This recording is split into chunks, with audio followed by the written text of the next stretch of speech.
ցանկացած տեխնոլոգիա ունի իր դրական կողմերը ու բացասական կողմերը, հա, դու տարբեր բան կարաս անես դանակով, օրինակ։ AI-ում ամենակարևոր բանը կոնտեքստն է, հա, այսինքն իրան պետքա տաս բավարար չափով կոնտեքստ, որ ինքը քեզ տա բավարար չափով խելացի ստրատեգիաներ ու կրեատիվ մտքեր։ Մենք բոլորս գերագնահատում ենք ինչ ինքը կարանի մի տարում ու թերագնահատում ենք ինչ ինքը կարանի 10 տարում։ AI-ը պատկերացրեց, որ ինքը կարա բիզնեսի մեջից հանի մարդկանց, այդ հենց այդ լուծումները տալով։ Ամեն մասնագիտության վրա մի քանի 100 ստարտափ է հիմա աշխատում, որից հիմնականը Սան Ֆրանցիսկո։ Ջնջեն այդ մասնագիտությունը,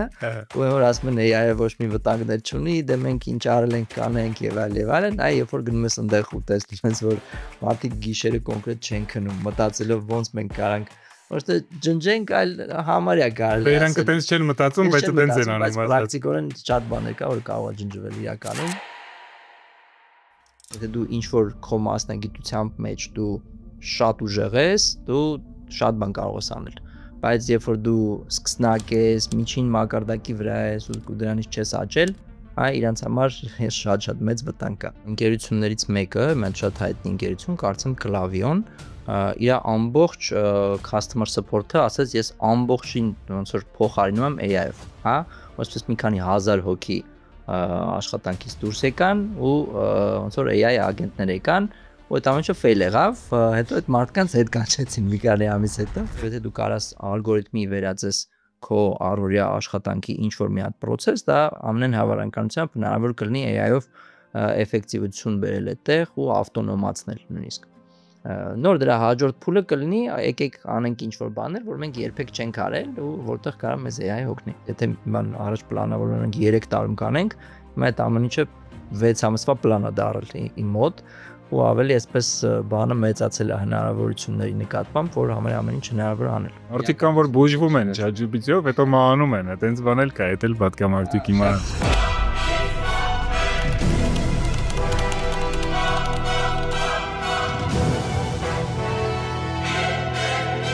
Կյանքը ցույց է տալի, որ պեսիմիստները միշտ ճիշտ են, իսկ օպտիմիստները ավելի աջողակ են։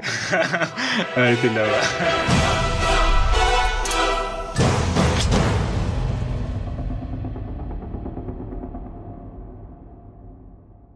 Այս վերջերս որ ինչ որ անորմալ քանակի fake AI վիդեոներ են դուրս գալի, ինչ որ տարբեր համ հումորի հետ կապված, համ ուղղակի ինչ որ բան են փորձում ծախեն մարդկանց վրա, ինձ մի քիչ այդ ամեն ինչը հիշեցնում է, երբ որ նոր կինոն էր որպես գաղափար դուրս եկել, Լյումիերների այդ ֆիլմը առաջի, որ գնացքը գալիս է կայարան։ Եթե вообще ընդհանրապես առաջի կինոն է եղել ու առաջի ցուցադրումի ժամանակ այդ կինոյի երբ որ այդ պոեզդը եկել էր, մարդիկ այնքան էին վախեցել, որ իրանք փախել էին կինոթատրոնից, ոնց որ տենց մի քիչ համեմատություն լինի, որ հիմա էլ տեխնոլոգիաներով կարողանում ես մարդկանց ինչ-որ էմոցիա ստեղծես եւ այլն, բայց եթե համեմատես շատ մի չի տարբերվում fake AI վիդեոն կինոից։ Ուղղակի մի քիչ ավելի հեշտ է դարել կինո արտադրելը ու դրա համար մարդկանց մոտ մի քիչ ավելի շատ վախ կա, որ իրանք չեն հասցնի սովորեն դրան, այսինքն հանրությունը չի հասցնի սովորի այդ ամեն ինչը ու դա կարողանան օգտագործեն մարդկության դեմ։ Կա տենց տպավորություն քո մոտ թե չկա ու ոնց ես մտածում ընդհանրապես այդ fake ինդուստրիան, որ AI-ը կարա ստեղծի ինքը ինչքանով է վտանգ մեր հասարակության համար։ Հա, կա տենց նմանություն ու իրականում էլ տենց է, ինձ թվում է, որ շատ արագ են սովորում, անկեղծ ասած, ես չեմ այդքան մտածում, որ տենց լուրջ խնդիրներ կլինի, որտեվ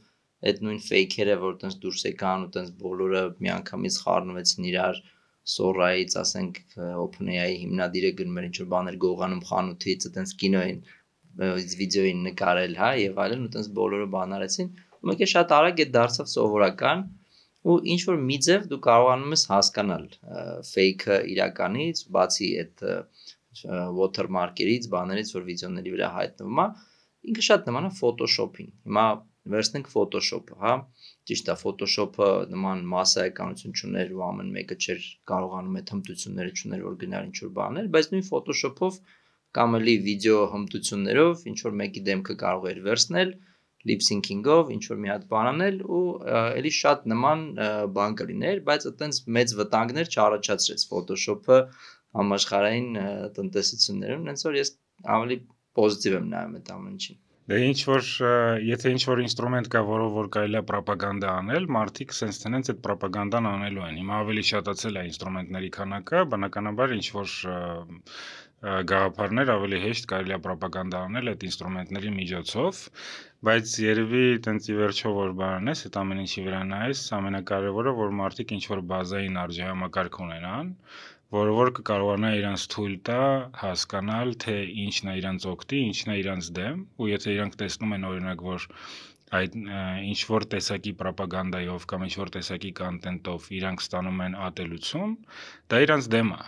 Իսկ եթե իրանք ստանում են ինչ որ սեր, իրանք ստանում են ինչ որ բարի էմոցիա եւ այլն, դա ոնց որ առնվազն վնաս չի, հələ մի քիչ էլ կարող օգուտ բերի, որովհետեւ տրամադրությունը կբարձրացնի ու այդ օրվա գործերդ մի քիչ ավելի լավ կարողանաս անես։ Ոնց որ sense այդ բազային մակարդակի վրա, եթե մարդկության մոտ հասկացողությունը լինի ոնց է կյանքը տեղի ունենում, ոչ AI-ը կարա իրանց խանգարի, ոչ էլ կինոն, որովհետեւ օրինակ որ տենց կինոյի վրով էլ վեկալենք նացիստական Գերմանիան, չէ՞։ Այնտեղ կինոյի տեսքով ռոպագանդան ահռելի մասշտաբների էր արվում, ու դա շատ լավ աշխատում էր։ Հիմա դրա դեմ պայքարելը ինքը ոչ մի բանով չի տարբերվում այն ժամանակների հետ, ուղղակի էլ ավելի լավ պետք է հասկանաս, որն է այդ բազային արժեքները։ Ճիշտ եմ ես вообще մտածում։ Հա, ես քո հետ համաձայն եմ, ես կարծում եմ, որ ոնց որ քեզնից է գալիս շատ բան, դու ինքդ ես որոշում ինչքան տեղ տաս քո կյանքում այդ ամեն ինչին, ու իրոք դու կարաս շատ լավ ֆիլտրես, ոնց որ ցանկացած տեխնոլոգիա ունի իր դրական կողմերը ու բացասական կողմերը, հա, դու տարբեր բան կարաս անես դանակով, օրինակ։ Ու այդ ամեն ինչում ոնց որ դու ես որոշում, ոնց ինչ չափով այդ տեխնոլոգիան քեզ օգնի թե վնասի։ Իհարկե AI-ը տենց շատ մասսայական ու շատ այսպես համաշխարհային հեղափոխական տեխնոլոգիա է, ու շատ արագ է զարգանում, ոնց որ այդտեղ է հիմնական կարելի ասել մի քիչ վտանգները այն առումով, որ արագությունը ու այդ մարդկանց հարմարվել է այդ տեխնոլոգիային մի քիչ անհամաչափ է։ Տեխնոլոգիան շատ ավելի արագ է զարգանում, բայց ի վերջո ես կարծում եմ, որ ոնց որ բալանսի կգա, հա, ու ցանկացած ոնց որ տրենդ միանգամից ստեղծում է հակատրենդեր, միանգամից գալիս են ինչ որ ոնց որ գործիքներ, որոնք որ կարող ես դու օգտագործես ու շատ առումով քեզ ավելի անվտանգ պահեն, ու այդ առումով բավականին բալանսավորվում է, էլի։ Փորձենք խոսենք մի քիչ բիզնեսից, քանի որ դա երևի քո էքսպերտիզայի ամենագլխավոր անկյունը։ Դու եղել ես համահիմնադիրներից crowdfunding formula-ի, հիմա TCF-ը crowdfunding formula-ի անունը, եւ դու հիմնադրել ես Pre-Launch ստարտափը 2 տարի առաջ, եթե չեմ սխալվում։ Կարաս մի քիչ պատմես ինչն է փոխել AI-ը այդ բիզնեսների մեջ, սկսենք երևի crowdfunding formula-ից, որը որ միջազգային մարքեթինգային կազմակերպություն է, որը օգնում է տարբեր բիզնեսներին գումար ստանալ նրա համար, որ իրենց պրոտոտիպները հասցնել մինչև product, որը որ շուկայում է։ Ինչն է փոխվել crowdfunding formula-ում, այսինքն TCF-ում, AI-ի գալուց հետո։ Ու TCF-ում նախ փոխվել մինչև AI-ը, այն որ TCF-ը արդեն մենակ այդ գումարի հայթայթման ոնց որ մասով չի զբաղվում, արդեն նաև օգնում էր ընկերություններին այդ գումարի հայթաթելուց հետո էլ շուկայում զարգանալ, բարգավաճել ու տենց ունենալ իրենց, այսպես ասած, digital presence-ը, ինտերնետային առկայությունը ու Amazon-ով, Shopify-ով նաև օգնում էր տարբեր բիզնեսներին զարգանալ։ TCF-ը որպես այսպես մարքեթինգային ընկերություն եւ service provider բավականին resource intensive կազմակերպություն է, հա, մենք ունենք մոտ 100 թիմակից աշխարհի տարբեր երկրներում, Չինաստանում, Ամերիկայում։ Այս վերջերս էր Չինաստանում, հա, այս վերջերս ենք բացվել, բայց այնց բավականին մեծականակ թիմակիցներ ունենք, ովքեր որ օգնում են տարբեր այսպես process-ներ հեշտացնել, օպտիմիզացնել ու շատ այսպես լավ էքսպերտներ են համաշխարհային մակարդակի բոլորը, բայց ինքը շատ resource intensive է։ Ու AI-ը կարելի ասել շատ այսպես հեղափոխական ազդեցություն ունեցավ TCF-ի կյանքում, որովհետև TCF-ի աճը շատ ուղղակի պայմանավորված էր թիմի աճով, հա։ Առաջ մենք եթե ուզում ենք 3 անգամ աճենք, մոտ գոնե մի 2 անգամ թիմը պետքա մեծացնենք։ Իսկ եթե մենք ուզում ենք 10 անգամ աճենք, գոնե մի 5-ից 7 անգամ պետքա մենք թիմը մեծացնենք ու արդեն դառնանք 1000 հոգանոց այսպես մի հատ թիմ, որը որ տենց շատ բարդ է մենեջ անել, հա, ու այնտեղ գալիս են բազմաթիվ խնդիրներ, չգիտեմ, hiring-ի հետ, management-ի հետ, process-ների հետ եւ այլն։ Ընդհանրապես 1000 հոգանոց մարքեթինգային թիմեր գոյություն ունեն աշխարհում, հա։ Այսինքն այդ management-ի հարցը լուծված է։ Management-ի հարցը լուծված է։ Ուղղակի այդ լուծումն է պետք գտնել։ Հա, լուծումն է պետք գտնել, ուղղակի դա էլ մի հատ առանձին ոնց որ բարդ process է, սովորություն է, տարիների ոնց որ փորձ է, trial error-ների ինչ որ process-ներ են եւ այլն, ու մենք այդտեղ չենք ուզում մտնենք, հա։ Պատկերացնում։ Բայց շատ ենք ուզում աճենք, որովհետեւ մեր ամբիցիաները անընդհատ մեծանում է, մենք չենք ուզում բավարարել մեր ստացածով, հա, ունեցածով, մենք անընդհատ ոնց որ պլանկան բարձրացնում ենք, տենց շատ վախենալու ձևերի վերև ամեն տարի, տեսնենք ինչքան տենց կգնալը, ինձ թվում է միշտ, բայց AI գալով մենք հասկացանք, որ ահա, այստեղ ոնց որ հետարքիր լուծումներ կա, որ մենք կարող ենք թիմը չմեծացնել, բայց մեր գոլերը մեծացնել, մեր նպատակները մեծացնել։ Ու մենք հասկացանք, որ AI-ը այդ մուլտիպլիկատորն է, այդ բազմապատկիչն է, որտեղ մեր ամեն team member-ը, ամեն աշխատակից կարող է, ասենք, իրան կլոնավորի, մուլտիպլիկացնի ու արդեն 5-10 հոգու աշխատանք իրականացնի, քան ինքը իրականացնում էր, հա։ Հենց որ շատ ծայրահեղացնեմ, հիմնական գաղափարը այդ էֆեկտիվությունն էր, որտեղ որ դու մի կողմից, ոնց որ երկու խնդիր կա AI-ի որ լուծում է։ Մի կողմից դու հնարավորինս շատ ժամանակ ես խնայում այն ամեն ինչին, ինչ որ դու անում ես, երկրորդ կողմից անում ես բաներ, որ դու երբեք չէիր անի, որովհետև ձեռքդ դրան չէր հասնի ու դու ժամանակ չէիր ունենա այդ անելու համար։ So այդ երկու բանն է, ոնց որ մի կողմից դու պաշտպանվում ես, մի կողմից հարձակվում ես։ Իսկ եթե կոնկրետ խոսենք, օրինակ ինչ խնդիրներ crowdfunding ֆորմուլան կարողացավ կոնվերտ անել, որ AI-ը դրանով հիմա սկսի զբաղվել։ Մեր մոտ որ պատկերացնես AI-ը, այսպես ասած, AI-ի ավելի զարգացած ոնց որ լուծումները, մասնավորապես N8N, Make.com, տենց ավտոմատացումների համակարգեր, հա։ Այդ մի քիչ կոնկրետացնենք ամեն մեկը դրանցից ինչա նշանակում։ Դրանք երկուսն էլ, այսպես N8N, հա։ N8N, հա, N8N, տենց հետարքիր անվանում ունեցող գործիք է, ինքը, որ մեր ամենասիրած գործիքներից մեկն է, ինքը հնարավորություն է քեզ տալիս ինչ որ process ավտոմատացնել, հա, այսինքն դու կարաս կապես տարբեր ոնց որ գործիքներ իրար ու իր մեջ տնես խելացի sense AI խելացի կոմպոնենտ, որտեղ ինքը կմտածի ուրիշ բան կանի դրա արդյունքում, հա, այսինքն ոչ թե ինքը տենց համաչափ ուղակի ավտոմատացում է, որ սա վերցրու դիր ստեղ, այլ սա վերցրու, մտածի սա ինչ անես ու ըստ դրա մտածի որտեղ դնես։ Ու այս process-ը հնարավոր է շատ կոմպլեքսացնել, այսինքն համարյա այն ինչ որ դու անում ես օրվա ընթացքում, մտնում ես ինչ որ կայքեր, ինչ որ բան ես նայում, ինչ որ միտեղից հետարքիր նյութ ես գտնում, այդ վերցնում ես, մեկին նամակ ես գրում դրա հետ կապված, հա, այդ նամակը գալիս է, դու իրան ինչ որ բան ես պատասխանում, այս բոլոր տեղերում, երբ որ դու դնում ես այդ խելացի կոմպոնենտները, ինքը փաստացի սովորում է ինչա քեզ պետք ու իրականացնում է այն ամեն ինչը ինչ որ դու ուզում էիր անել օրվա ընթացքում, հա, ու մեր մոտ ոնց որ խնայված ժամանակի այսպես չափերը, այտենց անհավանական թվեր են հասնում, էլի մենք պատկերացրեք թիմակիցներ ունենք, ովքեր որ մինչև 4-5 ժամ օրական կարողացել են խնայել սրա շնորհիվ, այսինքն փաստացի ինչ է սա նշանակում, որ ինքը ոնց որ double անում, կրկնապատկում է իր output-ը, հա, իր բերած այսպես ազդեցությունը ընկերության վրա, որովհետև մենք չենք ուզում որ ինքը ուղղակի ավտոմատացնի ու տենց պարապ նստի, ուզում ենք ավելի շատ գործ ուզում ենք ինքը ավելի մեծ բաների կարողանա հասնի ու դրա համար ոնց որ այդ խնայված ժամանակի արդյունքում մարդիկ մի կողմից սկսում են ավելի այնպիսի գործեր անել, որոնք որ շատ ավելի մարդկային, այսպես ասած, միտք են պարունակում, հա, ասենք կրեատիվություն, ստրատեգիաներ, բաներ, այդ ամեն ինչը դեռ AI չի կարող անել։ Ու դու աշխատում ես շատ ավելի բավարարված, շատ ավելի այնպիսի նախագծերի վրա, որտեղ որ քո միտքը, քո կրեատիվությունը շատ ավելի պետքա կանա ու այն ամեն ինչ որ հնարավոր է մի քիչ տեխնիկա կանա, մի քիչ կրկնողություն է, հա, դու ամեն օր այդ նույն գործողությունը եթե իրականացնում ես, դա մի 90%-ով հնարավոր է ավտոմատացնել։ Իսկ այդ որ ասացիր ստրատեգիան ու կրեատիվությունը ինքը չի կարա անի դեռևս, երևի դեռևս կարելի է արդեն օգտագործել, ինքը, բայց կրեատիվությունը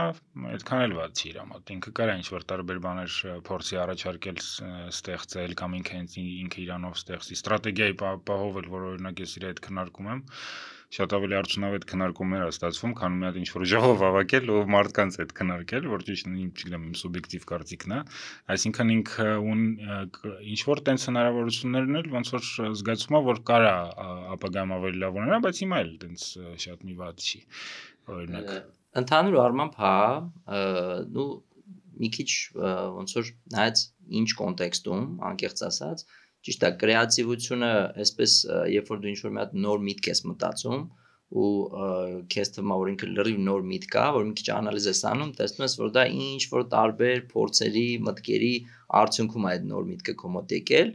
AI-ը ավելի ուղղակիորեն ոնց որ աշխատում է նախորդ ինֆորմացիաների հիման վրա, հա, ու այսպես նոր ինֆորմացիա շատ քիչ է գեներացնում կամ համարը չի գեներացնում։ Շատ մարդիկ իրանց թվում է որ իրանց իրոք շատ մարդիկ մտածում են որ ես եմ այդ հորինել ու լուբոյ ոլորտում ես տեսնում եմ մարդկանց որ sense վառված աչքերով ասում են էդի ես էի հորինել հիմա ես իմով անում եմ բան եղել բայց այդ մարդիկ իրար հետ կապ չեն ունեցել դաժե կարան տարբեր երկրներում էդի լինեն ու իրանց թվում է որ իրանք հորինել են բայց ուղղակի բազային ինֆորմացիան որ բոլորի մոտ արդեն կա Apple-ը ամեն մեկի ուղեղում տարբեր ձևի նույնիսկ կարող է իրանց մեկ այդ միտքը ասել էր 2 տարի առաջ կարող մոռացել էին հետո իրանք 0-ից մտածում են ու գտնում են որ այսպեսին բան նայ AI-ում ամենակարևոր բանը կոնտեքստն է հա այսինքն իրան պետքա տաս բավարար չափով կոնտեքստ որ ինքը քեզ տա բավարար չափով խելացի ստրատեգիաներ ու կրեատիվ մտքեր հիմա ես որ ասում եմ դեռ AI-ը այնտեղ չի AI-ը դեռ այդքան կոնտեքստ չունի նրա մասին ինչ ես դու անում ինչ ես դու ուզում հենց քեզ կոնկրետ ինչն է պետք, բայց դու ունես, որովհետև դու վերջի 10 տարին ընդհանրենք աշխատում ես ինչ-որ մի հատ ոլորտի վրա, դու ունես նաև ինտուիտիվ զգացողություն, որ էլի ինֆորմացիա է, բայց դու հավաքել ես այդ սաղ ինֆորմացիոն բազան ու դրա համար դու կարող ես շատ ավելի ճիշտ ստրատեգիա մտածել, ասենք եկեք մտնենք Մեքսիկայի շուկա, որ ես կարծում եմ, որ շատ հետաքրքիր կարա լինի մեր համար, հա։ Այդ կոնտեքստը չունի, ինքը քեզ կարա տա տիպիկ ինչ-որ մի հատ ստրատեգիաներ, որոնք որ նմանատիպ ընկերությունները անում են, բայց ինքը շատ դժվար կտա, հենց ինչն է ձեզ պետք, որովհետև ինքը շատ քիչ ինֆորմացիա ունի, դեռ նրա մասին ինչով է զբաղվում քո ընկերությունը ու անձամբ դու։ Այնց որ այդտեղ է դեռ այս բացը, հա։ Բայց այդ բացը շատ հեշտ չի փակվում նրանով, որ դու անընդհատ կիսվում ես իր հետ, ու այդ ոնց որ ես էլի իմ մաշկի վրա եմ զգացել, որ օրինակ չգիտեմ, մի 4 ամիս առաջ եկալ ենք Եթե երբ որ ես իր հետ բիզնեսն էի քննարկում, ինքը հա տեղյակ չէր դրա մասին ինչ եմ ես անում։ Իսկ հիմա իմ մոտ նենց տպավորությունն է, որ ինքը ինձանից էլ ավելի լավ տեղյակ է, որտեղ ինքը հիշում է լիքը բան, որ ես արդեն այս ճամփին 4 ամսվա մեջ մոռացել եմ ինչ է, ինչ մտքերի մոտ կար, ինչ եմ ես իր հետ քննարկել եւ այլն, ու հիմա ինքը հետ է բերում են ինչ որ ես իր հետ ինչ որ ժամանակ քննարկել եմ ու ինքը բռնում է այն մտքի հետ, որ ես այսօր ունեմ, ու sense ոնց որ մեջ անում այդ իր հետ, ոնց որ ես մտածում եմ, ես ինքս դրան չէի հասնի։ Ինչքան շատ կոնտեքստ դու իրան տաս, ու ինչքան շատ կոնտեքստ ինքը սովորի, որտեղ մենակ տեքստային կոնտեքստը չի, ինքը կարող է նաև հետևի դու ինչ ես անում ինտերնետային տիրույթում, հա, ինչ կայքեր ես գնում, որտեղ ես դժվարանում, ինչքան դժվար ինչ-որ բաներ ես անում, ինչն է քեզ հետաքրքիր, ոնց ես դու research անում, հետազոտություն անում եւ այլն Ի վերջո, այդ ամբողջ կոնտեքստը կբերի նրան, որ AI-ը կարա նաև այսպես շատ ավելի ստրատեգիկ ռազմավարական խնդիրներ լուծի, հա։ Ասենք ես վերջերս մի քանի օր առաջ ընդամենը OpenAI հիմնադիրը Սեմ Ալտմանը ու իրանց թիմից մի քանի հոգի ներկայացրեցին, թե ինչա սպասվում մեզ բոլորիս մոտակա տարիների ընթացքում ու այդ կորելացիան, այդ գիծը ոնց որ այսպես գնում է, հա, որ AI-ը նախկինում կարող էր, ասենք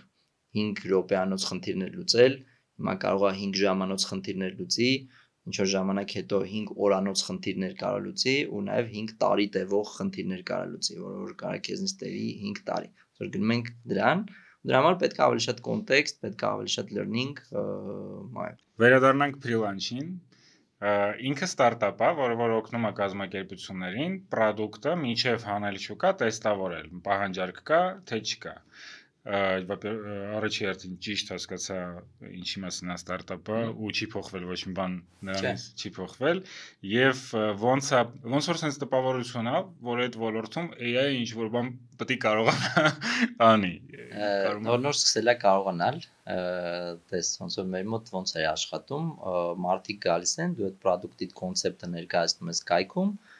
եթե իրանք հավանում են իրանք փոքր գումար են տալիս որ ռեզերվ անեն, ոնց որ ինչ որ մի հատ wait list լինի, իրանք ռեզերվ են անում, եթե ապրանքը հետո արտադրվում է, դու ուղարկում ես իրանց նաև ինչ որ զեղչով, իրանք ինչ որ զեղչ են ստանում։ Եթե չի արտադրվում, իրանք այդ իրանց գումարը հետ են ստանում, ոնց որ էս էր մեր մոդելը, բայց երբ որ մարդիկ իրական ինչ որ մի հատ բան են անում, դա ամենալավ այսպես հիմնավորումն էր, որ ինչ որ 1 իրոք ուզում է առնի։ Իսկ ով են այդ մարդիկ, ով այդ կայք են մտնում։ Իրանք գալիս են գովազդներից։ Այսինքն դու դնում ես գովազդ այն մարդկանց վրա, ում որ մտածում էիր, որ այդ մարդիկ կառնեին, ու դու իրականում տեսնում ես, իրականում կառնեն թե չեն առնի, ոնց որ շատ իրական այսպես սիմուլյացիա է, իրական կյանքի։ Իսկ միջինում ինչ արժի այդ տեստ անելը։ Ինքը շատ տարբեր է, կարա սկսի մի քանի $100-ից, կարա հասնի մի քանի $1000-ների, կախված նրանից, թե ինչքան խորությամբ ես դու ուզում իմանաս, քանի երկրում ես ուզում տեստավորես, ինչքան մարդկանցով, քանի ապրանք եւ այլ եւ այլ։ Այսինքն ցանկացած մարդ կարա մտնի ու տեստավորի իր ապրանքը։ Okay։ Ու մի հատ այսպեսի բան կար այնտեղ, որ երբ որ այդ մարդիկ արդեն գալիս են ու արդեն դու գիտես, որ իրանք իրական առնողներ են ոնց որ ինձ այդպես ֆիլտրվում են, մենք իրանք կանչում ենք հարցազրույցների։ Մենք ունենք մոդերատոր, որ կանչում էր ոնց որ բաներ դնում իրանց հետ, հանդիպում էր դնում իրանց հետ, կանչում էր Zoom call-ի ու տարբեր հարցեր էր տալի, ինչի համար էս ապրանքը որոշեցիք առնեք, ինչն է ձեր նպատակը, ինչ մրցակից ապրանքներից եք օգտվել, ինչ խնդիրներ ունեք եւ այլն, որը շատ այսպես լավ ինֆորմացիա էր, որովհետեւ դու ստանում ես շատ խորը ինսայթներ ու գիտելիք ճիշտ մարդկանցից, հա, ոչ թե ամեն մեկից։ Ու երբ որ դու արդեն գիտես այս մարդը իրական քո հաճախորդն է, դու իրան պետքա բռնես ու բաց չթողես։ Այդ ֆոկուս գրուպը է ուղղակի ֆիլտրված ու հենց քո աուդիտորիան է, որը պոտենցիալնի կարող։ Ճիշտ ֆոկուս գրուպ է, որտեղ ֆոկուս գրուպայում դու ես գումար տալի մարդկանց ու մարդիկ սովորաբար փորձում են լիքը լավ բան ասեն։ Ու իրանք կտեղ են, որովհետև գումար են ուզում աշխատեն, ոչ թե հետաքրքրված են այս դեպքում դու ոնց որ հազիվ գտել ես ինչ որ մարդու, ով որ ռեալ ուզում է առնի այդ ապրանքը ու քեզ ինքը կարա տա շատ արժեքավոր ինֆորմացիա, հա։ Բայց դա շատ բարդ է, որովհետև մենք ունենք այսպես full time մոդերատորներ, ովքեր որ գնում, խոսում են ու մեր մոտ էլ արդեն մոտավորապես կես միլիոնից համարյա 1 միլիոն ոնց որ հաճախորդ կարող պատկերացնես, այդքան մարդիկ մտել ռեզերվ են անում, subscribe են անում, այսինքն պատկերացրու ինչքան մենք պետք է թիմ ունենանք, որ այդ մարդկանց հետ գնա խոսա, հա։ Մի 10000 օքանոց ինտերվյուների թիմ պետք է պահենք, որովհետև այդ ինֆորմացիան մի կողմից շատ արժեքավոր է, չենք ուզում կորցնենք, բայց մենք էլ ունենք մի քանի հոգի, ովքեր կան գնան խոսան, հա։ Ու մենք այս վերջերս հասկացանք, որ AI-ը արդեն հասնում է այսպես voice AI տեխնոլոգիաները հատկապես, արդեն զարգացել են բավականին ու հասել են մի հատ մակարդակի, որտեղ մենք կարանք սարքենք AI interviewer, որը հենց հիմա սարքում ենք ու շատ շուտով ոնց որ կմտնի շուկա, ու ինքը արդեն այդ մեր մոդերատորի փոխարեն գնում է մարդկանց հետ խոսում է նույնիսկ ոչ չի սպասում որ մարդիկ գան իր հետ խոսալու մենք հասկացանք որ այս տեխնոլոգիան կարող աշխատի ոնց որ ցանկացած տեղ հա ասենք եթե դու ուզում ես քո հաճախորդներից հետաքրքիր ինֆորմացիաներ ստանաս դու ուղղակի քո ինտերվյուերին ուղարկում ես իրանց մոտ ինքը կարող հարյուրավոր քոլեր անի մի գիշերվա մեջ ասենք հազարավոր նույնիսկ ու առավոտը դու գալիս ես աշխատանքի ու տեսնում ես թե 100 քո հաճախորդները ինչ էին ուզում ինչ ցեն գո ինչ ցեն դժգո այդ ամենը շատ էսպես մշակած շատ հակիրճ տեղեկատվությամբ ստանում ես ու խնայում ես չգիտեմ շաբաթներ ասենց ասած որը քեզնից կտաներ այդ ամենը անելու համար շատ հետաքրքիր է նրա համար որ մարդիկ մի քիչ պատկերացում ունենան ինչ կազմակերպությունների հետ եք դուք աշխատում պետք է անուններ ստեղ հնչեն որ լրջության պահ զգացվի հա մենք աշխատում ենք Ducati-ի, Bosch-ի, Audi-ի, Procter & Gamble-ի, չգիտեմ 3M-ի ու տենց նման շատ մեծ ընկերությունների հետ, նաև ստարտափների ու միջին չափի կամպանիաների հետ, բայց նաև այսպես համաշխարհային Fortune 500 ընկերությունների հետ ու մի քանի շաբաթ առաջ մենք ստացանք մի մրցանակ Դուկատիի հետ մեր համագործակցության արդյունքում, որպես Դուկատի չստացանք, Դուկատին են խոստացել, որ ուղարկեն, բայց ստացանք ավելի լավ բան իրականում, այսպես ոնց որ այդ ոլորտի Օսկարը կարելի ասել, ոնց որ ESOMAR մի հատ կազմակերպություն կա, ասոցիացիա է ռիսերչերների, որ ամեն տարի մրցանակ է տալի ամենա այսպես աչքի ընկած կազմակերպություններին, ու մենք ստացանք Breakthrough Research Methodology Silver Award համաշխարհային, որ ոնց որ հեղափոխություն ենք մտցնում այդ ոլորտում մեր մեթոդոլոգիաներով, այդպես որ շատ հավես էր։ Դե հիմա ֆոկուս գրուպաների վրա միլիարդներ է երևի ծախսվում ամբողջ աշխարհում, եթե հենց կոնկրետ այդ ոլորտը փոխվի։ Մենք հենց այդ ոլորտն ենք ուզում փոխենք, միլիարդներ է ծախսվում, շատ դանդաղ է ու շատ ոչ վստահելի կարելի ասել, այն ձևը, որ հիմա արվում է, հասու է միայն մեծ ընկերություններին, միայն այսպես մեծ կազմակերպությունները կարան իրենց թույլ տան, նույնիսկ իրանք չեն վստահում այդ արդյունքներին, հա։ Մենք այս տեխնոլոգիան բերում ենք տենց մի հոգանոց ընկերություններից սկսած, փաստացի մինչև շատ մեծ Fortune 500 ընկերություններ կարող են օգտվել իրանց։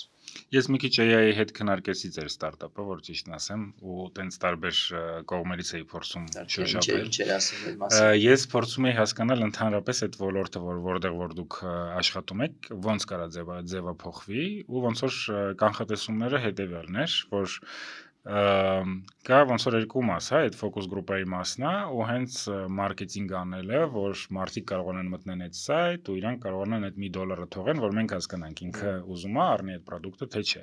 Հիմա մարքեթինգային ոլորտը մենք պատկերացնում ենք, որ շատ արագ ապագայում AI ընդհանուր ամբողջությամբ փոխելու է, որովհետև այլ պետք չի լինելու մտածել այնտեղ Facebook-ի բանը target-ը լավ է աշխատում, թե կամ եսի ինչ ավելի լավ է աշխատում, այդ սաղ անալիտիկան ու գործողությունը տրվելու է AI-ի ձեռը։ Ինքը միանշանակ մի քանի տարվա մեջ դա արդեն ավելի լավ է տարբեր ինստրումենտների միջոցով անելու, քան մարդը, այսինքն այնտեղ մենք տեսնելու ենք ամբողջությամբ AI ավտոմատացում։ Ենթադրաբար AI-ի կարծիքով ես էլ ինչ որ չափով իր համաձայնվեցի մի անգամից, չգիտեմ ոնց կլինի։ Մնում է այդ ֆոկուս գրուպաների մասը, որը որ այտենց հազարավոր մարդկանց ինտերվյու անելով եւ այլն, շատ լավ պատկերացում առնելու, ընդհանրապես որ product-ը կաշխատի, որ product-ը չի աշխատի, ոնց որ շատ խոր անալիտիկա է լինելու, որը որ հերիք է նրա համար, որ հասկանալ այս product-ը կաշխատի, թե չի աշխատի։ Եթե այդ փոփոխությունը տեղի ունենա, ընդհանրապես ձեռնարկատեր, որպես այդպիսին բիզնեսմեն մարդը, որ հենց դրա իր նպատակը հենց այդ էր, որ գտնի ինչ-որ մի հատ product, ինչ-որ մի հատ ցավ մարդկանց մոտ, որ կարող է պահանջարկ ունենա, հետո դրա մեջ ինվեստիցիա անեն, մեծ ֆոնդեր կամ փոքր ֆոնդեր, ինքը սկսի վազել այդ ճանապարհով, որ հետո վերջում պարզվի, որ այն 10 հոգուց որտեղ որ ինվեստ են արել, մենակ երկուսը կարա վազի միջև վերջեն 8 հատը մեռնելու են ճամփին, այդ ամեն ինչը կորում է, որովհետև արդեն դեմից մենք գիտենք, որը կաշխատի, որը չի աշխատի, մեզ պետք է լինելու մենակ այն մարդ, որը որ ռեալիզացիան, հա, այսինքն իրա գործելը այդ ամեն ինչը ստեղծելը բան եւ այլն, էդի կմնա։ Բայց եթե AI հետ շարունակես խորանալ այդ ամեն ինչի մեջ, ինքը ցույց կտա քեզ, որ այդ իրա գործելն էլ ուշ թե շուտ AI-ը ավելի լավ է անելու։ Այսինքն ինքը ավելի լավ ստեղծելու է ինչ-որ workflow-ներ, բաներ, ոնց պետք է աշխատի այդ ստարտափը, ինչ պետք է լինի եւ այլն, ոնց որ sense այդ բիզնեսի մեջից AI-ը պատկերացրեց, որ ինքը կարա բիզնեսի մեջից հանի մարդկանց, այդ հենց այդ լուծումները տալով։ Ինչքան է մոտ իր պատկերացումները, նրան ոնց ես դու պատկերացնում ապագան քո ոլորտում։ Ես մի անգամ Bill Gates-ն է կարծեմ ասել, որ ոնց որ ցանկացած տեխնոլոգիա, երբ որ դուրս է գալիս, մենք բոլորս գերագնահատում ենք ինչ ինքը կարանի մի տարում ու թերագնահատում ենք ինչ ինքը կարանի 10 տարում, հա։ Và ինձ թվում է շատ կիրառելի է AI-ի մեջ, որտեղ որ այդ քո ասած տեսլականը ինչ որ մենք գնում ենք դրան ու դա հնարավոր դառնալու է ինչ որ մի կետում, ինչ որ ընկերությունների մեջ, բայց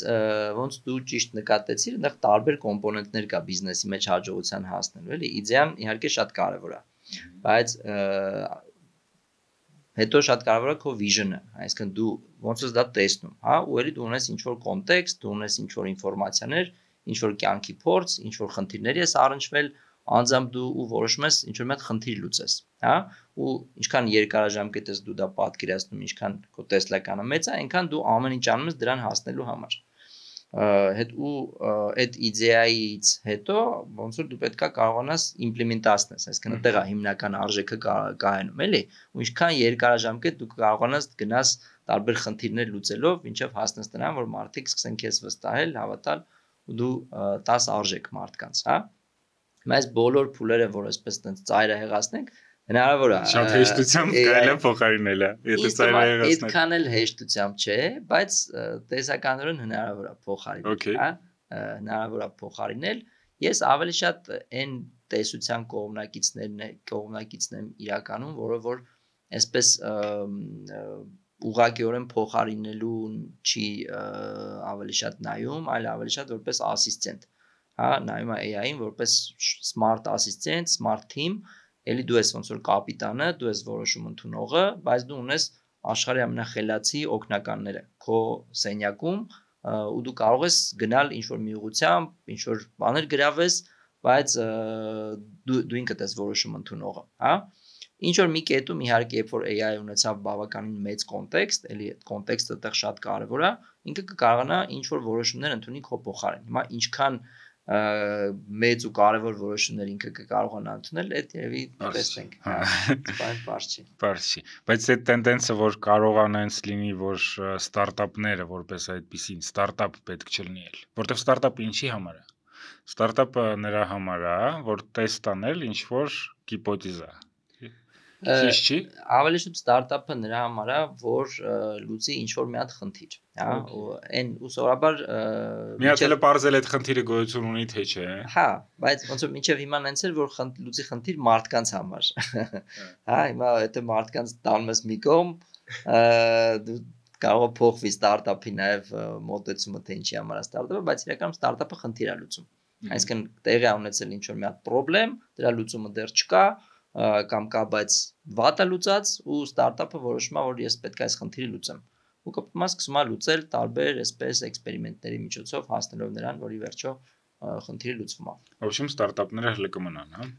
Ստարտափները կմնան, ինչքան այնքան ժամանակ ինչքան խնդիրները կմնան, ստարտափները կարող է հետագայում էլ նույնիսկ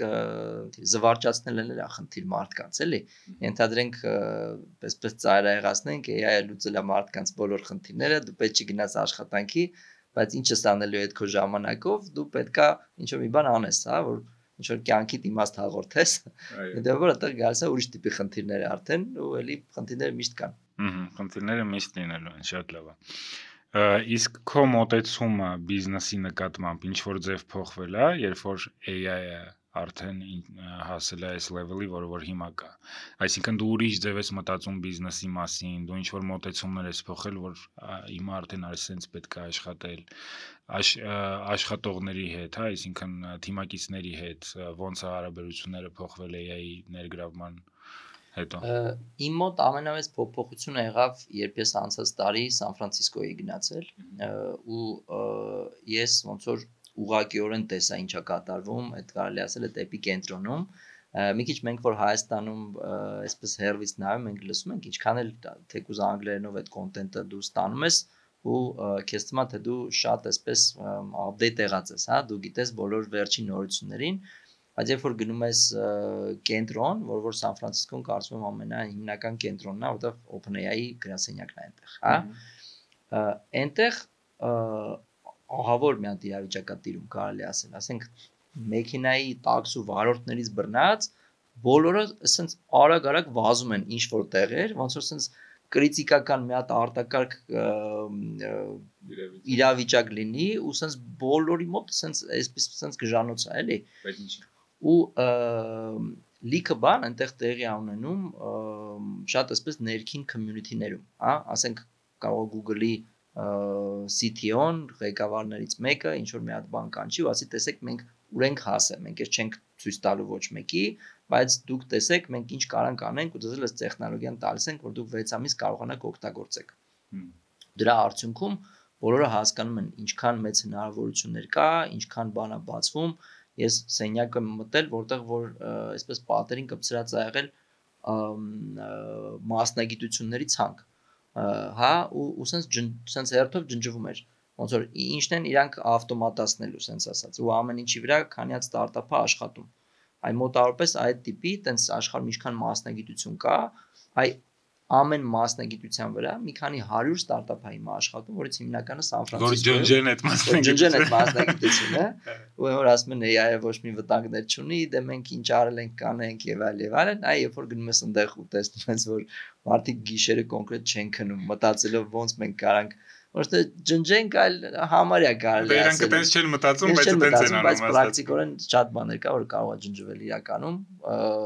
Իսկ ո՞րն էր ամենատպավորիչը այդ մասնագիտություններից, որը ջնջած էր արդեն։ Դե ինձ թվում է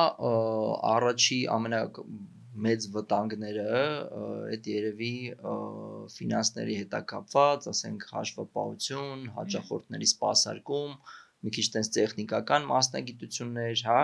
հատկապես այս voice-ի գալուց հետո էլ, երբ որ դու կարող ես արդեն մարդկանց մի քանի ամիս հետո դեռ չենք հասել այդտեղ, բայց կարող ես մարդկանց լրիվ սպասարկել, տեխնիկական իրենց բաները անել, ամենամեծ վտանգը գալիս են թույլ ու միջին օղակների մասնագետներին, հա, այսինքն եթե դու ինչ որ քո մասնագիտությամբ մեջ դու շատ ուժեղ ես, դու շատ բան կարող ես անել, բայց երբ որ դու սկսնակ ես, միջին մակարդակի վրա ես ու դրանից չես աճել, այ իրանց համար շատ մեծ վտանգ կա։ Երբ որ ես Սան Ֆրանցիսկոյից արդեն եկա Հայաստան, ոնց որ լրիվ վերափոխվել էր իմ մոտ աշխարհայացքը, արագությունը, տեմպերի նկատմամբ ոնց որ զգացողությունը ու ամենամեծ բանը, որ փոխվել է իմ մոտ, այդ տեմպն է ուղղակի, հա, ես եթե բան առաջ պլանավորել ենք 3 տարում կանենք, հիմա այդ ամեն ինչը 6 ամսվա պլան է դարել իմ մոտ ու ավելի այսպես բանը մեծացել է հնարավորությունների նկատմամբ, որ համարյա ամեն ինչ հնարավոր է անել։ Իսկ ընդհանրապես որ թիմին նայենք, պետք է ներգրավել մարդկանց, ով կարողանում են AI-ը օգտագործել, թե պետք է մարդկանց, ով արդեն թիմում են, շիֆթ անել, որ իրենք կարողանան օգտագործել AI-ը։ Որն է ձեզ մոտեցումը։ Երկուսն էլ, ես կամ մի փոքր գովազդ անեմ ստեղ, մենք մի հատ բան ենք հայտարարում օրինակ, հիմա մեր նաև քաղաքականությունը ոնց է փոխվել, նաև աշխատակիցների այսպես ընդունման, հա։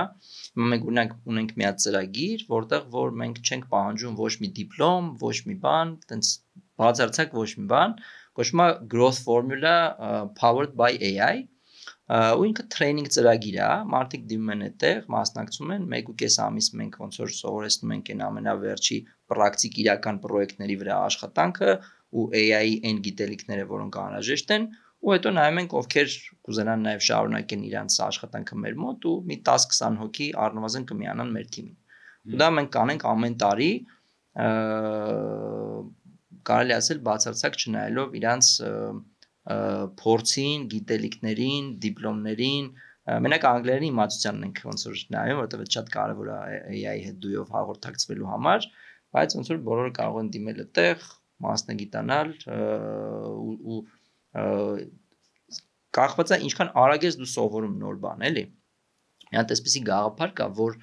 AI-ի հետ մենք բոլորս, ինձնից սկսած, անընդհատ պետքա վերավորակավորվենք, հա։ Եթե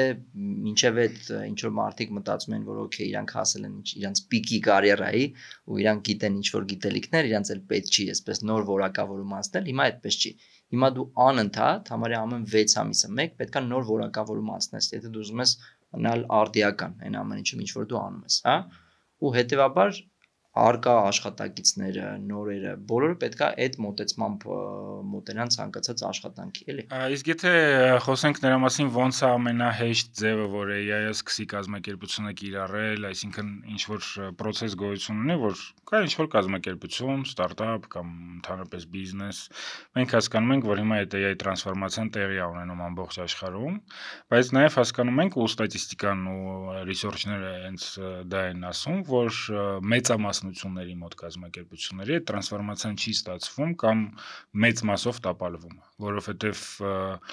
շատ խոսակցություններ կան AI-ի մասին, բայց երբ որ անցնում է գործնականին, ահռելի քանակով ինստրումենտներ, մեծ մասը դրանցից вообще չաշխատող ինչ որ ընդհանրապես ինստրումենտներ են եւ մարդը չգիտի որը դրանցից պետք է կիրառի իր բիզնեսում, ինչից սկսել կիրառել, էլի, այսինքն ոնց անել, որ դա չլինի ուղղակի խոսակցություն AI-ի մասին, այլ լինի հենց իրական կիրառում, որը որ բերում է նրան, որ մարդը ավելի շատ փող է աշխատում կամ ավելի շատ փող խնայում է, էլի։ Կարծում եմ, որ պետքա սկսել փոքր կոմպոնենտներից, հա, երբ որ AI-ի այսպես բումը եղավ, բոլորը սկսեցին խոսել AI-ից, կարծեմ ընկերություններից մեկը, մենք շատ հայտնի ընկերություն, կարծեմ Klavion, իր ամբողջ customer support-ը ասաց, ես ամբողջին ոնց որ փոխարինում եմ AI-ով, հա, ոնց մի քանի հազար հոգի աշխատանքից դուրս եկան ու ոնց որ AI ագենտներ եկան ու այդ ամենը ֆեյլ եղավ, հետո այդ մարդկանց հետ կանչեցին մի քանի ամիս հետո, ոնց որ հաջողություն էին ասել։ Այդ կարող է էլի ինչ որ մի կետում, ոչ թե կարող է, այլ հաստատ մենք այդտեղ կհասնենք, բայց պետքա սկսել փոքր կոմպոնենտներից ու պետքա ոչ թե վերցնել լուծումներ, որոնք որ այսպես ամբողջությամբ խոստանում են հեքիաթային իրավիճակ ու խնայել այն ամեն ինչ որ դու անում ես, այլ մի փոքր բան օրվա մեջ որ դու անում ես, այդ մի փոքր բանը ոնց կարաս AI-ով ավտոմատացնես, հա? Ու կամած դուք ինքդ էլ կհասկանաս թե ինչ գործիքներ են որ ավելի օգտակար են քո բիզնեսի մեջ ու այդ կոմպոնենտները կմեծանան։ Եթե մենք միանգամից վերցնեինք դնեինք այսպես, չգիտեմ, մենք պետքա օրական 5 ժամ խնայենք, մենք ֆեյլ կլինենք, բայց մենք սկսեցինք 15 րոպեից, հետո այդ 15 րոպեն դարձավ 20 րոպե, հետո կես ժամ, հետո մի ժամ, հիմա արդեն մենք խոսում ենք ժամերից։ Արդեն բայց մենք մոտավորապես մի տարի արդեն զբաղվում ենք սրանով, հա։ So ամենակարևոր բանը լավ տիրապետելն է բիզնեսին, շատ լուծումներ կան այսօր, AI-ի նաև վատ կողմերից մեկը նա է, որ այսպես ասենց ուղակի փաթեթավորած իրար կպցրած ինչ որ մի հատ լուծում է, որը խոստանում է ամեն ինչ, բայց ուղակի այսպես դեմո մակարդակի մեջ է, հա, իրական բիզնեսին այդքան օգուտ ինքը կարա չտա։ Իսկ կարող է հիմա հիշես ինչ որ օրինակներ, որ կիրառեցիք AI ու կորցրեցիք դրա պատճառով։ Հա, կարամ հիշեմ, օրինակ մենք ուզում էինք օգտվենք ինչ որ լուծումներից, որոնք որ այսպես բիզնես development-ն են օգնում արագացնել, այսինքն իրանք գտնում են քեզ պոտենցիալ հաճախորդներ, իրանց գրում են ինչ որ նամակներ, հետո պատասխանում են այդ նամակներին, նույնիսկ այն լուծումը, որ մենք վերցրել ենք, խոստանում են, որ նույնիսկ քոլերին ինքը կարա պատասխանի, եթե այդ մարդիկ զանգեին, ինքը կարա ճիշտ պատասխաներ ու գոնե discovery մասը ապահովեր, ասեր ովքեր են ավելի հետաքրքրված, հա։ Այդ total fail եղավ, ու մենք կորցրեցինք նաև մի քանի պոտենցիալ հաճախորդ, որտեղ շատ վատ մեսեջներ էր գնացել, որը դե արդեն շատ པարզ էր, որ այդ AI-ով է գնացել այդ մեսեջները։ Հիմա մի կողմից այս AI-ի հասանելիությունը, որ ոնց որ դարձել է բոլորին, նաև դու ես որպես այսպես բիզնես սպառող նաև ամեն օր ստանում եմ ինչ որ մեսեջներ, ինչ որ նամակներ ու ես շատ արագ կարամ հասկանամ դրանցից որն է AI-ով գրած, հա։ Այսինքն եթե մենք էլ օգտագործենք այդ նույն բանը, ես հասկանում եմ որ ուրիշներն էլ շատ արագ կարան այդ ամեն ինչը հասկանան։ Հետևաբար այդտեղ էլ տենց շատ օգնելու բան չկա, դաժե կարող ավելի շատ խանգարի։ Ոնց որ դրա համար մենք այսպես կամած ենք մոտենում հարցերին, առաջի փուլը մեր մոտ ոնց որ այսպես դրվել էր ժամանակ խնայելը։ Դեռ մենք չենք դրել ինչ նոր բաներ կարանք անենք, ավելի շատ դրել ենք ոնց կարանք մեր եղած բանը խնայենք, այն ինչ որ մենք արդեն անում ենք, հիմնականում տեխնիկական գործեր։ Այդ կարծում եմ լավագույն ձևն է սկսելուց, որտեղ եթե դու կարաս ալգորիթմի վերածես քո առօրյա աշխատանքի ինչ որ մի հատ process, դա ամենայն հավանականությամբ հնարավոր կլինի AI-ով էֆեկտիվություն բերել այդտեղ ու ավտոնոմացնել նույնիսկ։ Նոր դրա հաջորդ փուլը կլինի եկեք անենք ինչ որ բաներ, որ մենք երբեք չենք արել ու որտեղ կարա մեզ AI օգնի։ Այդ իդեպ շատ տարածված բան է, որ մարդիկ անում են բիզնես ու իրանց մոտ կան կրկնվող գործեր ու ինչ որ դեպքերում տեխնիկական կրկնվող գործեր, բայց իրանք ուղղակի չեն նկատում, որ դա կրկնվող է։ Այսինքն անընդհատ անում են նույն բանը, բայց կարող ենք շաբաթը մի անգամ անում կամ ամիսը մի անգամ այդ անում ու ինքը չի հասկանում, որ դա կրկնվող գործ է, կամ այս մի մասը այդ գործի էս մի մարդն անում, այն մյուս մասը այն մյուս մարդն անում, ու իրանք մտածում են, որ տարբեր գործեր է արվում։ Այսինքն էլ ամենագլխավոր խնդիրը այդ ամեն ինչի մեջ միացել է տեսնել քո process-ի մեջ, որն է այդ կրկնվող գործերը, որ դու կարողանաս ավտոմատացնել, բայց Ստեղ արդեն ոնց որ մի հատ մեր կողմից ինտեգրացիա, որ այսօրվա դրությամբ գոյություն ունի iKesban կուրսերը, որ նաև բացի նրանից, որ AI գրագիտություն է սովորացնում, հենց ամենազրոյի մակարդակից եւ կարելի է հասնել ու հասկանալ ոնց օգտագործել AI-ը տարբեր ոլորտներում։ Բացի դրանից iKesban-ի թիմը հիմա գնում է փոքր, միջին եւ մեծ բիզնեսների մոտ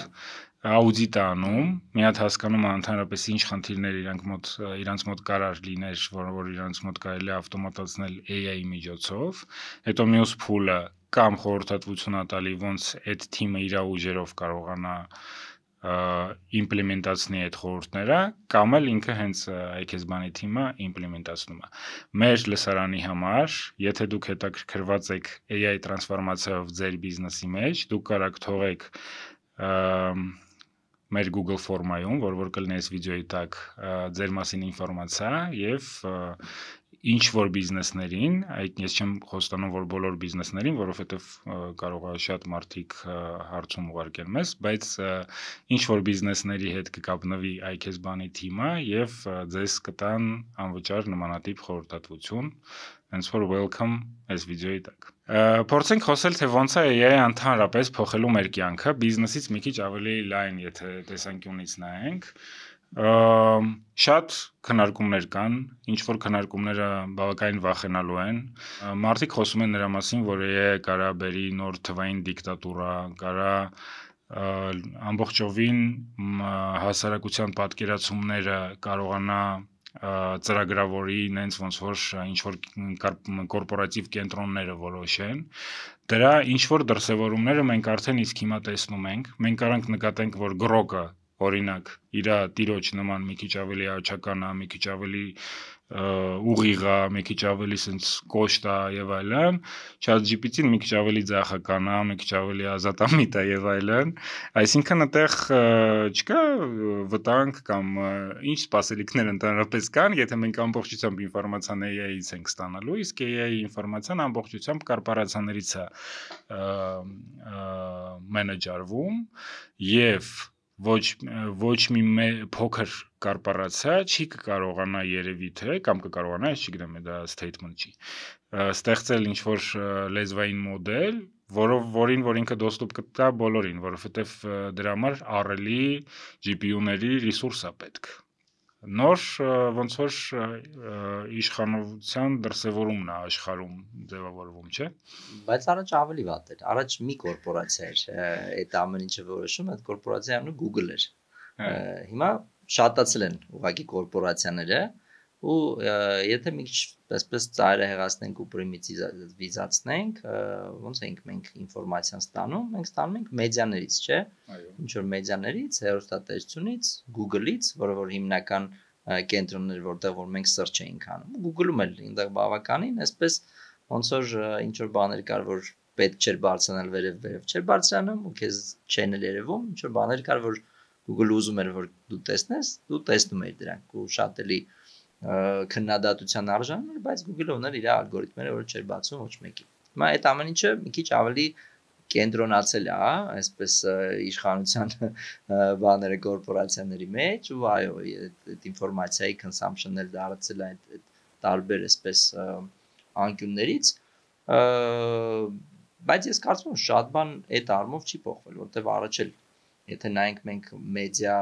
կոնգլոմերատներ կային, որոնք որ տնօրինում են մեդիաների, ասենք 40-50%-ին ու այն բոլոր ինֆորմացիան, որ ի վերջո գալի հասնում էր մեզ, թարգմանվում էր հայերեն ու հայկական մեդիաների կողմից գալիս էր մեզ, ի վերջո սկզբնաղբյուրը մի հատ կորպորացիա էր, ով որ տնօրինում էր, ասենք 20 աշխարհի ամենաթոփ մեդիաներին, հեռուստատեսություններին, հա։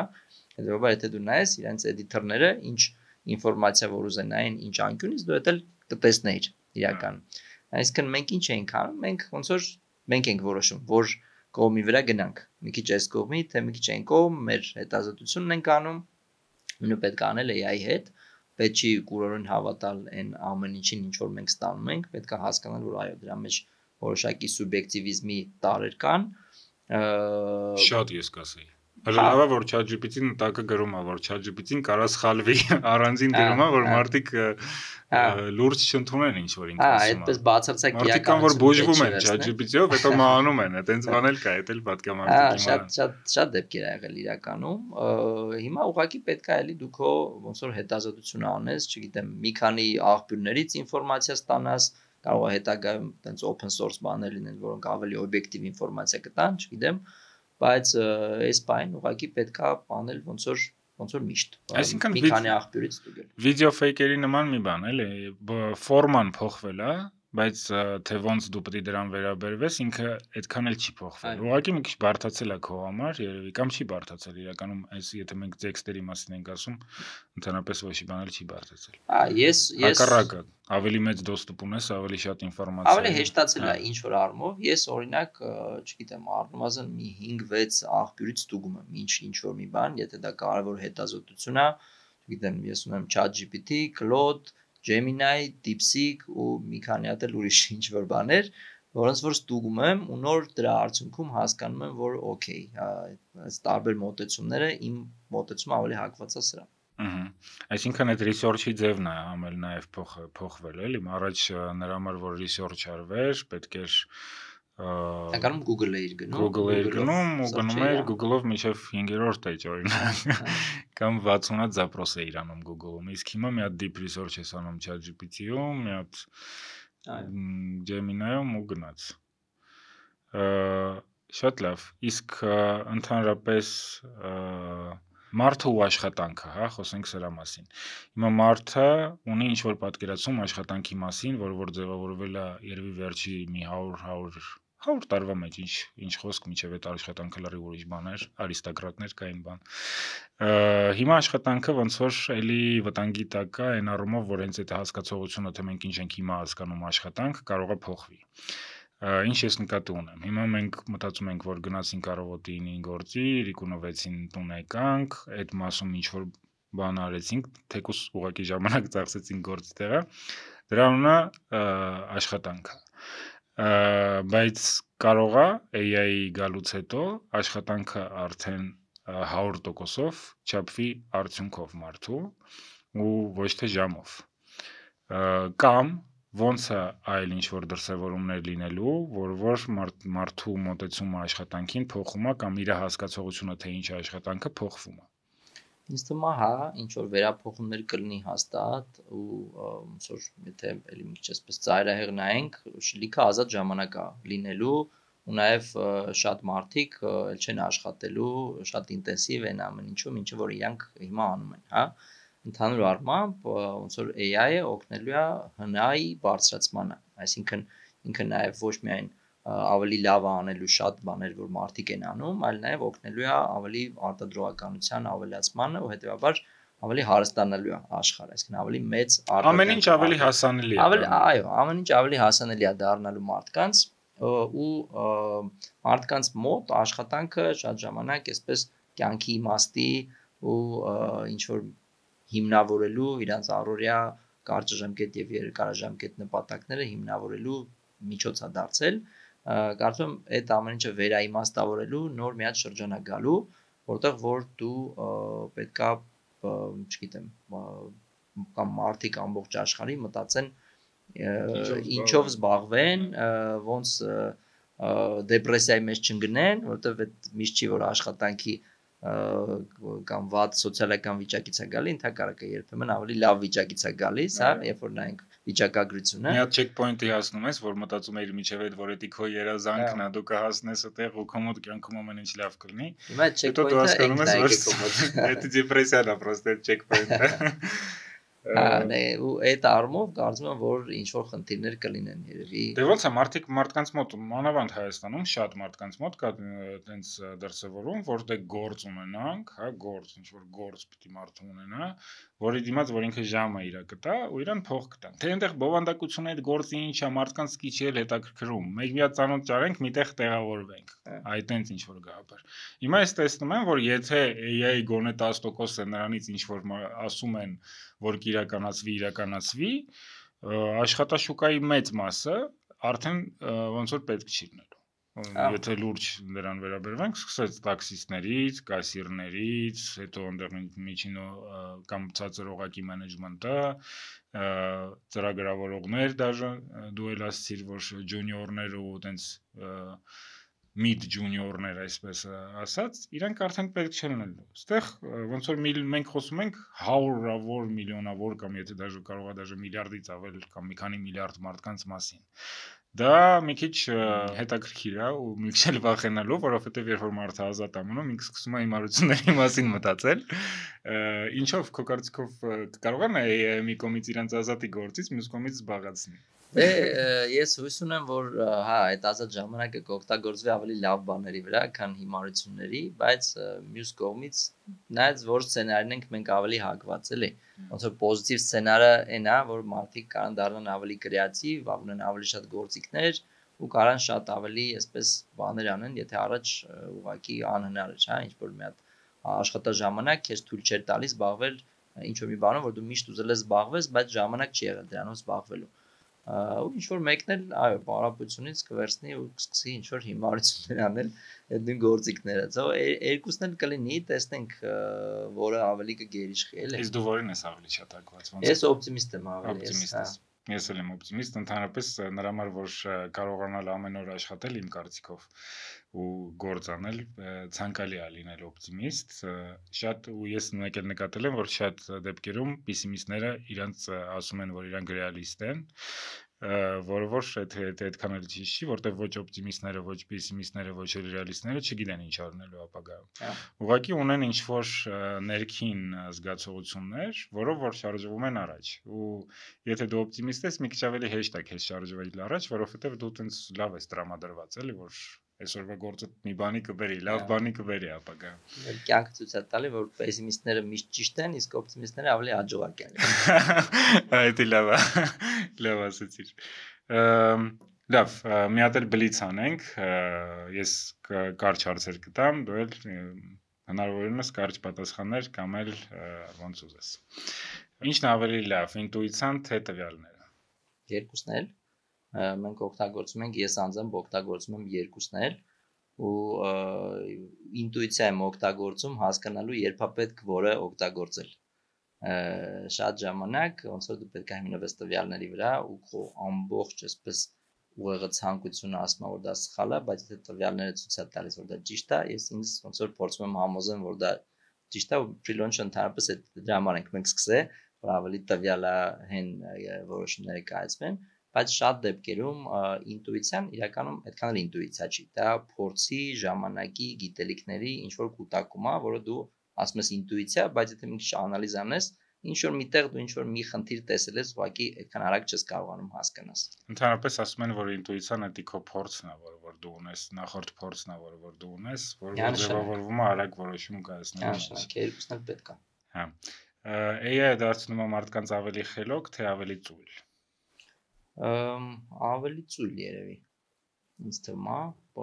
իհարկե կախված է մարդուց, շատ բան գալիս է մարդուց,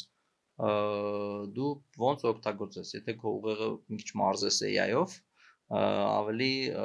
աշխարհայացքդ կմեծանա, ավելի խելացի չգիտեմ կդառնա թե չէ, ես ուղղակի մի քիչ բարդ է AI-ով դառնալ ավելի խելացի, ավելի ինֆորմացված կարաս դառնաս, ավելի շատ էլի, հա? Բայց ավելի ծույլ վտանգ կա դառնալու, որովհետև եթե շատ բաներ անում, AI կարա քեզ էլ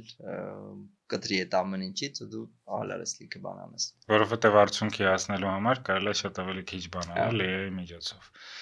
Եթե լիներ ինչ-որ մի վախ, որը որ դու կկարողանայիր հանեիր բոլոր ձեռնարկատերերից աշխարհի, որ վախը դու կհանեիր։ Fail լինելու վախը, դա ինձ թվում է հիմնական վախն է, որ բոլոր ձեռնարկատերերը նախ մի մասը չեն դառնում ձեռնարկատեր, մի մասն էլ առաջին անգամ fail-ից հետո էլ երկրորդ անգամ չեն սկսում շատ բաներ, հա, ու այսպես ստարտափների 95%-ը փակվում է առաջի տարում կարծեմ, որովհետև իրանք տեսնում են, որ ամեն ինչ այդքան էլ հեշտ չի, ինչքան որ իրանք պատկերացնում էին, ուղղակի պետք չի վախենալ, դրան պետք է վերաբերվել որպես օրինաչափություն ու նաև սովորել դրանցից, հա, ինչ որ մի ժամանակ հետո դու հաստատ կհասնես հաջողության, պրոստը պետք է չվախենալ fail լինելուց։ Հետաքրքիր է, որ այդ ստատիստիկան, որ ստարտափների մեծ մասը առաջի տարվում է մահանում, այսպես ասած, հետաքրքիր է երկրորդ տարում ինչ ալնում, այն մնացածի ով որ մնացին, կարծում եմ, որ ինչ որ մեծ մասը պետք է շարունակի։ Դե իմասը շարունակում է։ Այստեղ կարելի է հենց էկրանի վրա այդ ստատիստիկան հանել, թե քանի տոկոս է մնում, բայց հետաքրքիր է։ Բայց իմ կարծիքով ով որ մնում է, ինք իր շանսերը, որ ինքը կմնա եւ կշարունակի շատ մեծանում։ Եթե առաջի տարին ամենաբարձը։ Եթե դու դիմադրել ես այդ առաջի տարում, հետո երկրորդ տարում, հետո երրորդ տարում, ինչ որ մի լավ բան տեղի ունենում, որը քեզ օգնում է։ Եթե համեմատենք քեզ հիմիկվա քո աշխատանքի մեջ եւ օրինակ 5 տարի առաջ, քանի տոկոսն է քո աշխատանքից համեմատաբար AI-ը արդեն իսկ փոխարինել։ Կարծում եմ, որ առնվազն մի 20-30%-ը ոնց որ օգնել է, փոխարինել է։ Ես ուղղակի հիմա ուրիշ բան եմ անում, 5 տարի առաջ ուրիշ բան էի անում, իջնես դժվար է շատ ուղղակի համեմատել, հա։ Բայց եթե ես նույն աշխատանքը անեի 5 տարի առաջ, հիմա երևի 30% առնվազն շատ ժամանակ կծախսեի, եթե ոչ ավելի շատ։ Եվ չեմ 50% հիմա կարող է էֆեկտիվությունս բարձրացած լինի։ Որն է ամենաանպիտանի tool-ը, որը որ դու AI-ով օգտագործել ես։ Շատ է եղել։ Հիմնականում այդ են գործիքներն են, որ էլի տենց խոստանում են մեծ բաներ աշխարհը փոխել, դու օգտագործում ես ու տեսնում ես, որ չէ, դրանպես ոնց որ շատ մակերեսային են վերաբերվում իրանք բանին, հա։ Հիմա այս sense մտքից բան չի գալի, բայց ես օրական երևի 2-3 tool օգտագործում եմ տենց։ Իդեպ ասեմ, որ այ քեզ բանի կուրսերը նաև նրա համար է, որ այդ հազարավոր tool-երը, որ այսօրվա դրությամբ գոյություն ունեն, ֆիլտրվի ու դրանցից մնա մենակ պիտանի ինստրումենտները։ Դու այ քեզ բանի կուրսերը անցել ես։ Հերվից նայել եմ։ Ես շատ խորհուրդ եմ տալի, ես ինքս անձամբ անցել եմ, շատ բան վերաիմաստավորել եմ իմ աշխատանքի մեջ, ինչ եմ ես անում ու ինչ կարայի անել AI-ով, ոնց որ Այս մեր բոլոր հյուրերին իդեպ ասեմ, անվճար դասընթացներ հասնա։ Շատ լավ է, ես կօգտվեմ դրանից։ Այս մեր տրեյնինգը, որ նշեցի, հենց այքես բանի թիմն է իրականացնելու, այնպես որ համար վստահ ենք, որ շատ լավ է լինելու։ Շատ լավ։ Եթե այսօր ստարտափը չի օգտագործում AI, ինքը շանս ունի ինվեստորից փող ստանալ։ Հա, շանս ունի, բայց քիչ է շանսը։ Իհարկե ինվեստորներն էլ այսպես սովորական մարդիկ են կարելի ասել, իրանք էլ տենդենսներին եւ ամեն ինչին շատ են հետևում, բայց շատ ոլորտներ կա, որոնք որ AI-ի մասնակցությունը այդքան շատ չի, այսպես ասած, բայց իհարկե գնալով քչանում են այդ ոլորտները, հիմա որ նայենք, բայց ինվեստորները շատ խելացի են, հա, ու պետք է ինվեստորներին այսպես ուղակի AI-ով ինչ որ մի հատ բան անել զարմացնելու համար, շատ բարդ է զարմացնել ինվեստորներին, ու ինվեստորները ուղակի նայում են դու ռեալ օգուտ կարողանում ես բերել թե չէ, ոչ թե ուղակի տենց այս անում եմ նույն բանը, ուղակի մի հատ էլ AI ասո կոմպոնենտը մտցել է դիմարացի մեջ, էլ դա շատ արագ հասկանում են։ Իսկ ինչ է AI մարդկանց մեջ երբեք չի կարող փոխարինի։ Սերը երևի։ Սերը։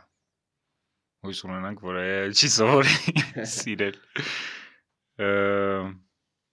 Երբ դու հասկացար, որ AI-ը իրականում էդի ուղակի hype չի, որ էդ ինչ որ իրական բան է։ Ոնց որ թե դեմից տենց էր թվում, որ շատ խոսակցություն է, բայց չկա դրա տակ ոչ մի բան, բայց հետո ինչ որ պային shift եղավ։ Ես ամենասկզբից ոնց որ հասկանում եմ, որ իրական է, որտեղ մենք շատ ավելի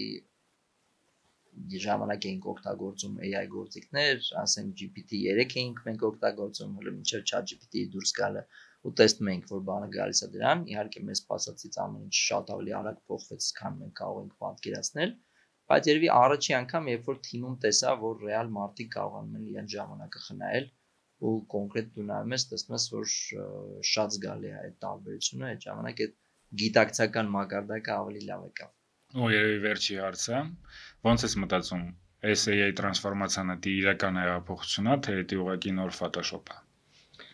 Իրական հեղափոխություն է, ու շատ ժամանակ AI-ը հիմա համատում են մարդիկ էս 2000-ականների .com boom կար, որտեղ որ բոլոր ինտերնետ բիզնեսներ էին բացում, ու դրանց շատերը գմփացին, փակվեցին, ու հիմա AI-ը համատում են նաև .com boom-ի հետ։ Ես կարծում եմ, որ ընդհանրապես համատելի չեն, որովհետև AI-ը շատ ռեալ խնդիրներ է լուծում հիմա, հա։ Առաջ շատ փոքր մարդկության փոքր տոկոսներ օգտվում ինտերնետից, մի քանի 100,000 հոգի էր, դրա համար այդ բոլոր ինտերնետ խանութները, բաները, որոնք չափից շուտ էին բացվում։ Հիմա դու կարաս շատ ռեալ խնդիրներ լուծես AI-ով ու տեսնես, որ դու մարդկանց արժեք ես կարողանում տաս։ Այդ պատճառով ոնց որ AI-ը շատ ավելի իրական է, շատ ավելի խնդիր լուծող է ու կարծում եմ, որ իրոք իրական հեղափոխություն ենք մենք ապրում հենց հիմա։ Շատ լավ, շատ շնորհակալություն քեզ Նարեկ ջան։ Հիշեցնեմ, որ մեր այսօրվա հյուրը Նարեկ Վարդանյանն էր, Freelance ստարտափի, Freelance կազմակերպության founder-ը եւ TCF-ի co-founder-ը։ Շատ շնորհակալություն Նարեկ ջան, որ եկար մեր մոտ։